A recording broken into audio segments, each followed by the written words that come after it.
Subscribe to our YouTube channel and press the bell icon to get the latest updates. Puducherry or Pondicherry is in our headlines today because the BJP successfully managed to bring down the Congress-led government there, and this when the BJP does not have a single MLA in that union territory. It's not a state, it's a union territory. So we are talking about Pondicherry or Puducherry. You might say, why should I bother?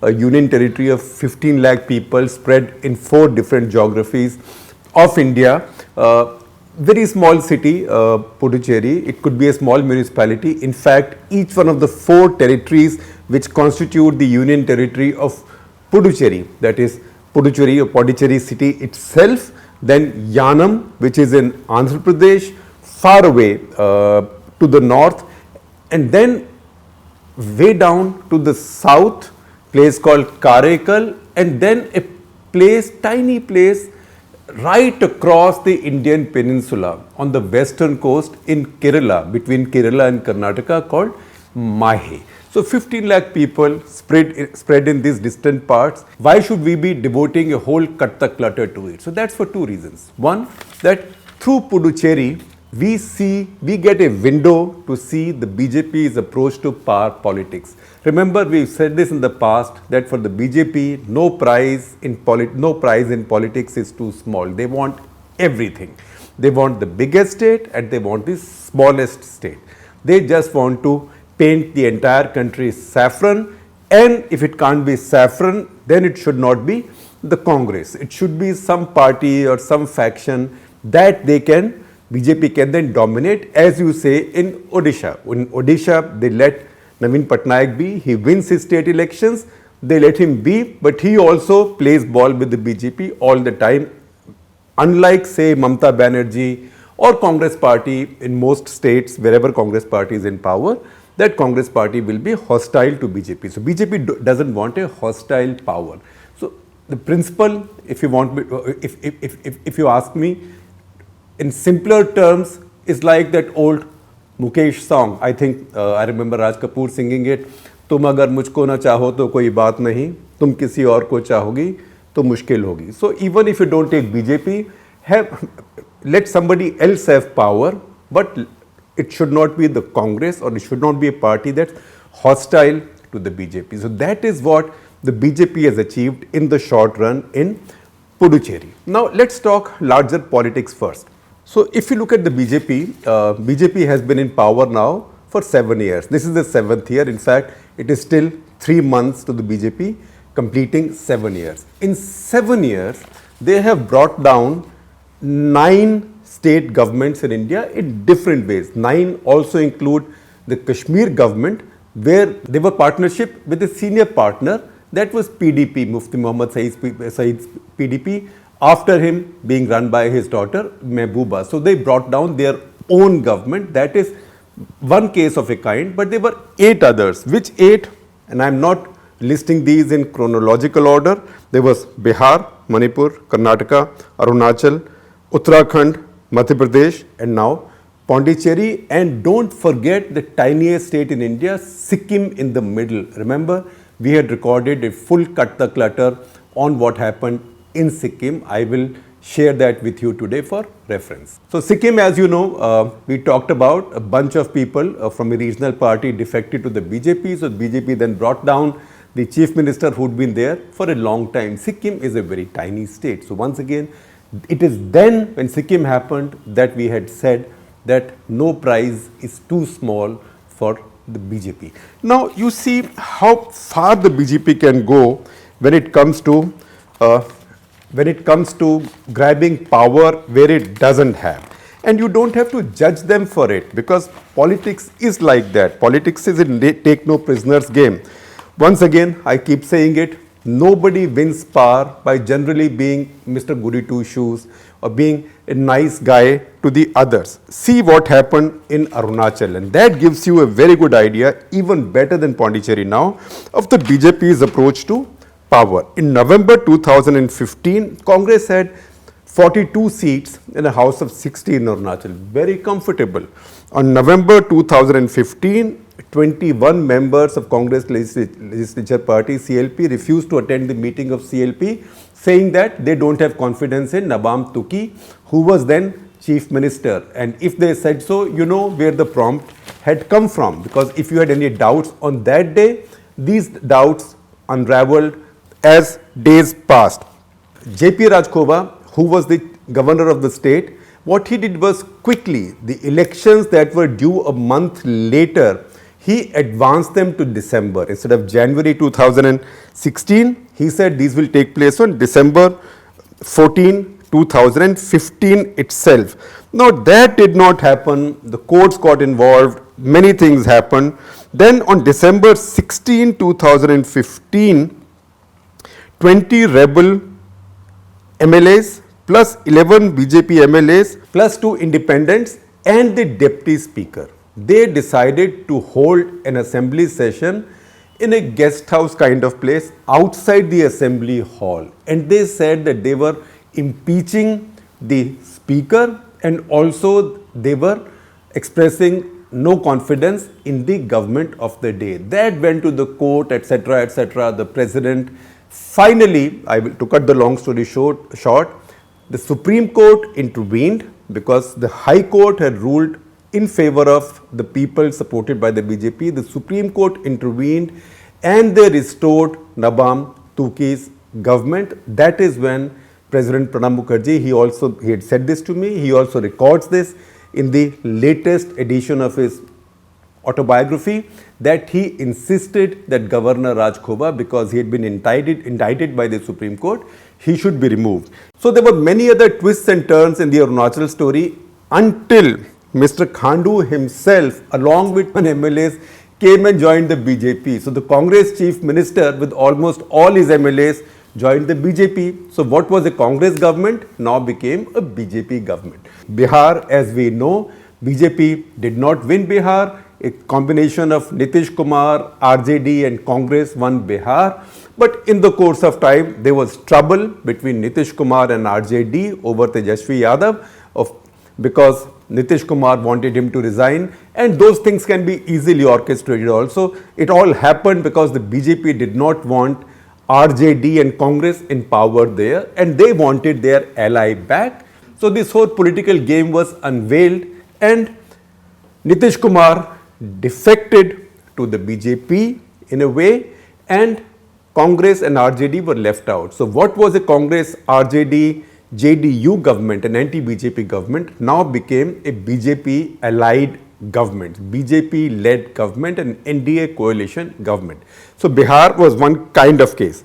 Manipur was yet another kind of case. In Manipur, in the 60-member assembly, Congress won 28, just 3 short of a majority. BJP won 21, 10 short of a majority. Doesn't matter. Saiya Bhai Kotwal, ab dar kahe ka? That means if the governor is mine, then why should I worry? So the governor was Najma Heptullah. She is a BJP governor. So Himanta Biswa Sarma, who is the BJP's northeastern czar, he got a bunch of independents and regional parties together, gave her a list of people, and she invited, instead of the single largest party, she invited the BJP with all these other people to form a government and face a vote of confidence, and that's what happened. So a state which the Congress had nearly won 28 out of 60, just 3 short, this was hijacked because the governor was the BJP. So Manipur, again a small state, that was taken like that. So I'm telling you, each state was taken in a different way, and each is a study in the same mindset, psychology, political approach, strategy, whatever you call it. I call it an approach not just to politics, but an approach to power, which means you don't want your adversaries to have any power anywhere. Now, Karnataka is yet a different kind of story. Karnataka, the result was very narrow. BJP had the largest number of MLAs, but they were short by 9 of the majority mark. So the 2 adversaries, that is JDS, that is Deva Gowda and his son Kumaraswamy's party, and the Congress party together had 115. So they came in and they said that we will form the government to keep the BJP out of power. And then you know of all the tamasha that happened after that. BJP tried its best to form the government there. Yediyurappa was sworn in by the governor there. That didn't work out. And then Yediyurappa had to resign because the Supreme Court intervened. And then this short-lived Congress JDS government under Kumaraswamy was set up. But defections game was going on simultaneously, and inevitably that government was living on a short lease, daily wages, whatever you call it. In the course of time, that government was brought down through defections, through a large number of defections. Yediyurappa was again installed as chief minister, and as we know, in by-elections that happened subsequently, most of the people who defected have now won. Then you come to Madhya Pradesh. Madhya Pradesh is again yet another kind of story. In Madhya Pradesh, the Congress was a couple short of majority. BJP was a few short of majority. I am not giving you the numbers, you will see the numbers on the screen. But what happened? Congress got one BSP person, one independent, one somebody, and they were able to get a majority. BJP now was about 10 behind, at various points of time 10 to 12 behind. Now what happened? Even while COVID was raging, and in fact it does look like the BJP delayed the action, the big action on COVID, that means the big lockdown, because if the big lockdown had come, then Kamal Nath, who was the Congress chief minister, he would have got the excuse of going to the governor and saying, look, there is a lockdown, so how can I hold an assembly session? And that is probably also the reason why parliament session continued at that time despite high COVID numbers and despite many of the MPs getting infected. And this is also when many of the officials, politicians in Madhya Pradesh were getting infected. But it continued, and it's only after they were able to bring Kamal Nath's government down through defections that they announced the nationwide lockdown. So that is yet another kind of story. Then Uttarakhand. Uttarakhand again is a familiar tamasha. We know what happened. Harish Rawat's government was brought down. He was to face a vote of confidence. The High Court had asked him to face a vote of confidence, but the governor sent a report to the president, to the government of India, saying that government should be dismissed before the vote of confidence. That was done. Then it went to the courts. The courts restored the government. Government won the vote of confidence. But in the course of time, that also was brought down through defections. So once again, the same example, no prize is too small for the BJP. And that is how the BJP has worked in all these states, and I am not surprised that they have done this in Puducherry now. Now what is Puducherry and what does it tell about how diverse our country is and how different our country is? Now Puducherry is a small state. As I told you, it has 4 units. It has Puducherry, the city itself. Then it has Yanam in Andhra Pradesh. Yanam is sort of nestled in East Godavari district of Andhra Pradesh. Then it has Karaikal, which is 130 kilometers to the south of Pondicherry in Tamil Nadu. And then it has Mahe, which is across the peninsula in Kerala. Now this is a very interesting state that it has, for all practical purposes, Tamil culture, Tamil language, etc., etc. But it's not like any other district in Tamil Nadu, because it has to have almost compulsively one Malayali MLA and one Telugu speaking MLA, because Yanam will elect, you will presume a Telugu, and Mahe will elect a Malayali, and both these places as Karikal are supposed to have one MLA each. The third peculiar thing about Puducherry is that it has 3 nominated MLAs. Now how that happened is a very peculiar story, because Pondicherry itself became a part of India, not fully. It was handed over by the French. It's a former French colony. It was handed over by the French in 1954, 1st November 1954. But it took about 8 years for it to become fully a part of India. When it became a part of India, a legal structure had to be found for it to become a part of India. Lal Bahadur Shastri was then the Home Minister of India. So this was to be a union territory. This was spread out. They said there were these 4 French colonies which were to be combined into one union territory, and there were also agreements and commitments to the French. So a constitutional amendment was made and a structure was made out, and a law called Government of Union Territories Act was passed in 1963. Remember, the Republic of India was still firming up. It was still a work in progress. Now, then that section of that article of the constitution gives the central government power to nominate, if it so wishes, all the MLAs in an assembly like that. But some MPs objected and they said there should be a limit. So in case of Pondicherry, the limit of 3 was put in. Those 3 MLAs the central government appoints. And you know, it's a small assembly of 30. Congress ultimately was short of 1 now. Congress was short of 1. And what happened? The 3 nominated MLAs voted against the Congress government. So Congress government fell. So this government fell because of the weight that these 3 votes of nominated MLAs carried. Now you might ask me, do the nominated members have power to vote? This question has gone to Supreme Court in the past and has been settled. They have the power to vote, just as the 12 nominated members in Rajya Sabha have the power to vote. And that is how the Congress government's fate there has been sealed, and BJP is now celebrating that Rahul Gandhi just went to Puducherry and see his government fell. In fact, in BJP's language, or language they prefer to use, जहाँ जहाँ चरण पड़े संतों के हो गया बंटाधार. So Rahul got to Puducherry and his government has fallen. So this is also part of the larger psychological warfare, that is to basically destroy your adversary through shock and awe, or try to destroy your adversary through shock and awe. Now Puducherry, I told you, is a very interesting place. Puducherry was taken over by the French. The French set up a trading post in 1674.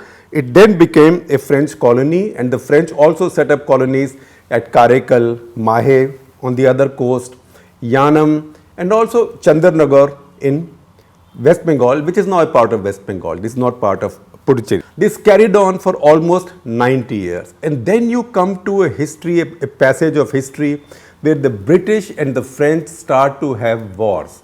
So they have wars, then they make up, they make peace. They have wars, they make peace. It's a very complicated history, and frankly, you can understand much of it. Either you have to understand that entire history to figure out what happened with Pondicherry, or you just see the history of Pondicherry and you will figure out what happened between Britain and France. So 1761, the British attacked Pondicherry, defeated the French garrison and took over Pondicherry.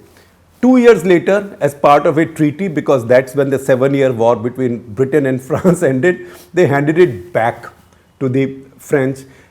A bit later in 1793, once again, just as the French Revolution started and Louis XVI was killed and there was instability and there was a war once again beginning in Europe, it took for that news to reach Madras 5 weeks. But the moment it reached there, the British again attacked Pondicherry and again took it over. They took it over, but you know, the French and the British, they fight wars, they make peace.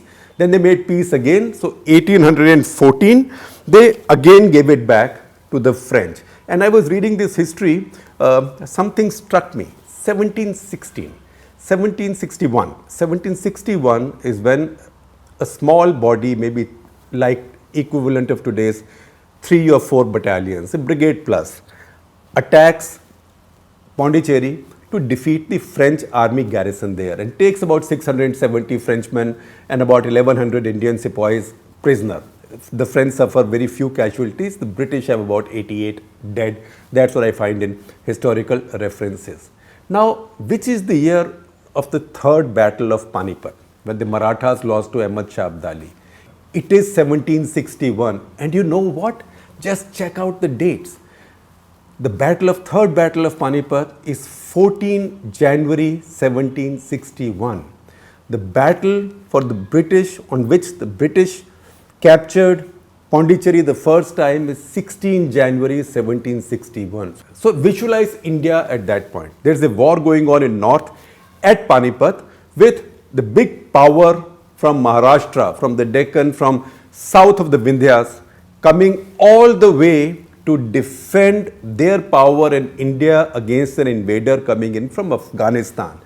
And at exactly the same time, 2 colonial powers, the French and the British, fighting in the same country at the other end of the country for control of a tiny place called Pondicherry. So if the mighty British and the French were fighting for control of this little prize called Pondicherry, why should we be surprised if the BJP goes to such lengths to get control of it, even when they don't have a single MLA, elected MLA. They have the 3 nominated ones who will vote as they say, but they don't have one of their own parties.